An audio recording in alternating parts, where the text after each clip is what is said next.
Hello viewers, আসসালামু আলাইকুম। কেমন আছেন সবাই? আজকে আমি একটা নতুন ভিডিও নিয়ে আসলাম। আমি একটা নিউ ফোন নিয়েছি, তাই আমি খুবই এক্সাইটেড ছিলাম। তাই ফোনটা নিয়ে আমি একটা শর্ট ভিডিও করে নিলাম। এই ফোনটা হচ্ছে Oppo A5 Pro। রীতিমতো এই ফোনটা নিয়ে ফেসবুকে একদম হইচই লেগে গিয়েছিল।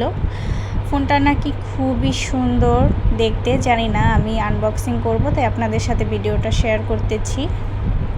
এখন আমি প্যাকেটটি খুললাম, দেখি আসলে সারপ্রাইজিং গিফট ছিল এটা আমার জন্য। আর এখন কি অবস্থা আমি বুঝতেছি না ফোনটা। আমি খুবই এক্সাইটেড ছিলাম আসলে ফোনটা নিয়ে। তো এই হলো আমার নিউ ফোন। এখন আমি প্যাকেজিংটা খুলতেছি, দেখি কি অবস্থা। এই যে আমার ফোন A5 Pro। আমি কিন্তু আসলে এই ফোনটার অনেক ভিডিও দেখেছিলাম ফেসবুকে, তারপর ইউটিউবে সার্চ করে, তাই আমি এই ফোনটাই নিতে চাচ্ছিলাম। তো আমি নিয়েছিলাম অলিভ কালারের। আর এই দেখেন ব্যাক ক্যামেরাটার এই যে মানে সাইডের রাউন্ড, এটা কিন্তু গোল্ডেন কালারের। আর আমার কাছে কিন্তু এই জিনিসটা খুবই অ্যাট্রাকটিভ লেগেছে, অন্য ফোন থেকে একটু ডিফারেন্ট ছিল, তাই এটা খুবই ভালো লেগেছিল আমার কাছে। আর সাথে আমি কি পাচ্ছি সেটাও দেখিয়ে দিচ্ছি। এটার ভিতরে আমি ওরকম কিছুই পাই নাই, হেডফোন নাই। আমার আগে যে আমি ওপ্পো ফোনটা নিয়েছিলাম, আমি এক্সপেক্ট করেছিলাম একটা হেডফোন পাবো, বাট পাই না। একটা ফাস্ট চার্জিং সেট পেয়ে যাচ্ছি।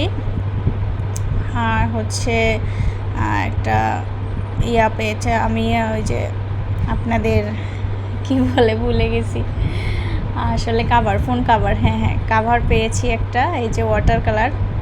এটাও কিন্তু খুব সুন্দর, একটা খুবই ভালো আর খুব সফট ছিল। এখন আমি এটা ফোনটায় লাগিয়ে দেখব আসলে। আমার এই ফোনটার প্রতি এতটা আমি ছিলাম, আগ্রহী ছিলাম এই ফোনটা নেওয়ার জন্য, কারণ এই ফোনটা হচ্ছে ওয়াটারপ্রুফ। তো আমি ওয়াটারপ্রুফ একটা রিজনেবল প্রাইসের ভিতরে ফোন চাচ্ছিলাম, তাই আমি এই ফোনটা এই বাজেটের ভিতরে নিয়ে নিলাম। এর আগে আমার যেই ফোনটা নষ্ট হয়েছিল, ওই ফোনটা কিন্তু আপনার ওয়াটার ড্যামেজ ছিল, তো সেই জন্যই আমি এখন ওয়াটারপ্রুফ ফোনটাই নিয়ে নিলাম। আমার কাছে কিন্তু এই ফোনটা বেশ লেগেছে। আপনাদের কাছে কেমন লেগেছে জানাবেন।